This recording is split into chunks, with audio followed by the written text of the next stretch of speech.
Hello and welcome to Candidates on the Clock, sponsored by the Newton County Chamber of Commerce. I'm your host, Lanier Sims. Today I'm joined by Mike Collins, that's running for U.S. Congress, District 10. Mr. Collins, could you take a couple minutes and tell the citizens a little bit more about yourself? Sure, and appreciate you having me on. Thank you. I like to tell folks that I was born and raised, and I still live and work down in Butts County, down in Jackson, Georgia.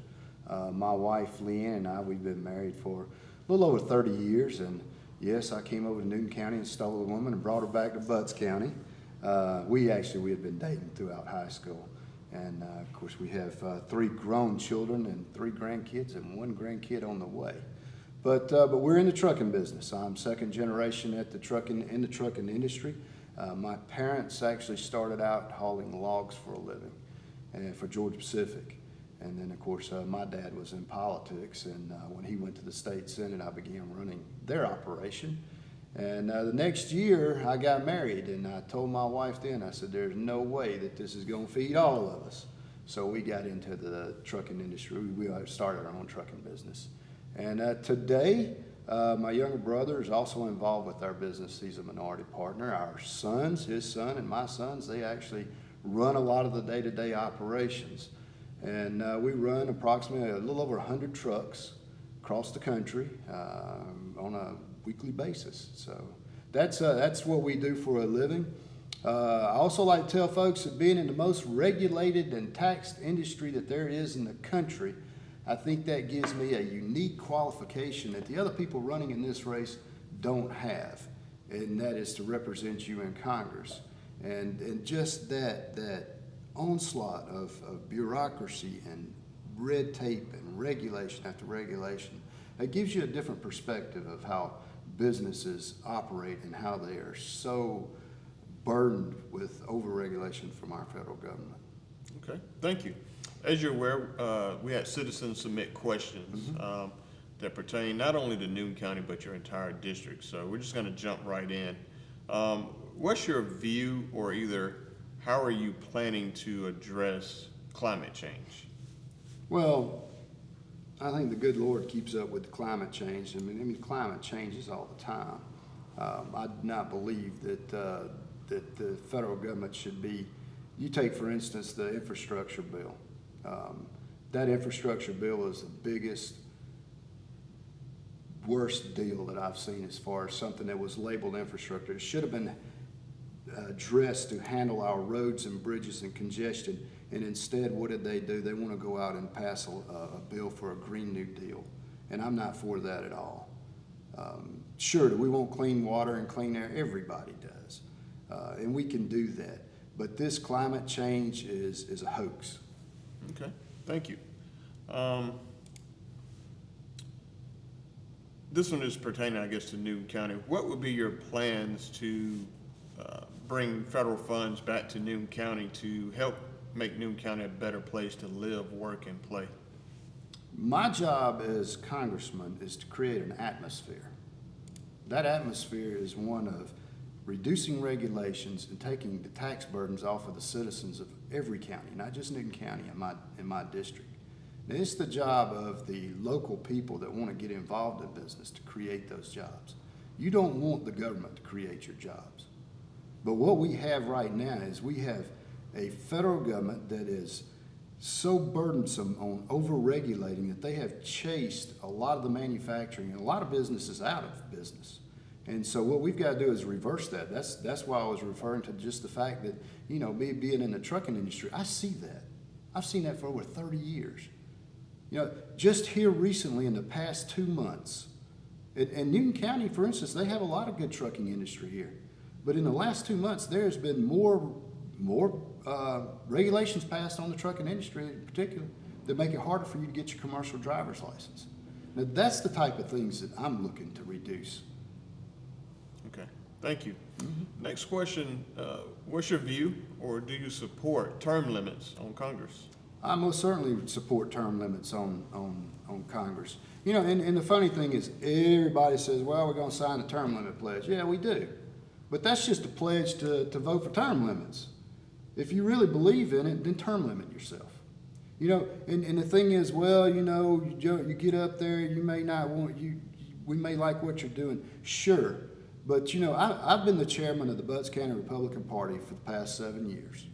And this past time around, I was bound and determined I was not running again, because every once in a while you need fresh eyes on everything.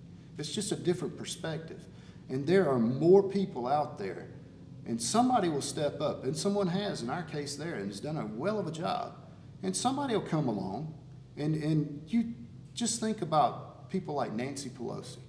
She has been in Congress longer than I've been in the trucking business. Now that ought to say something. You actually lose touch, and just think of how many other people that could have walked into that position or been in that position, but the fact that she has been there so long is so powerful and is able to be reelected just off of the sheer amount of money she can raise. It just puts everybody else at a disadvantage. Sure thing, I'm all for term limits. Okay, thank you. Let's talk a little bit about inflation, and I'll read the question, but I'll probably rephrase it a little bit. The question is, at what point do you feel the federal government should implement wage and price controls to slow down this increase in inflation? I'll reword it to, what is your view and what are your thoughts on how do we slow down this increase in inflation? Quit spending money. The federal government has spent their way into a $30 trillion debt. Stimulus bills, giving out free money. You know, when you give people free money like that, and they don't care if Coca-Cola costs $5 or $2. It doesn't matter. It wasn't their money, it was free. Plus you've printed more money, so there's more of it, so it makes it less valuable. Now that's one end of it. The other part of it is just the sheer fact that we have an administration that pulled us out of being energy independent. Now they did that. And then they tied themselves into Russia, made Russia plenty of money. Obviously they could afford to go in and invade a different country now, Ukraine. But that sheer fact that we have moved ourselves from an energy independence back to energy dependent has raised the cost of fuel. And everybody that I know of uses fuel at some point. There's very few people out there on electric cars, and that electricity is going to be produced by somebody that's going to use fuel down the road. It's all gone up. So if you want your inflation to go down, if you want this thing under control, you get the federal government to stop spending, get their spending under control, and you get us back to energy independent. You'll see a lot of things change, and we are very close to not being able to control this thing. Thank you. What will you do to support voters' rights? Give me an example, or what do you? That was the question, is just what will you do to continue to support voter rights? Well, I think that we need to make sure that only legal voters vote, that only legal votes are counted.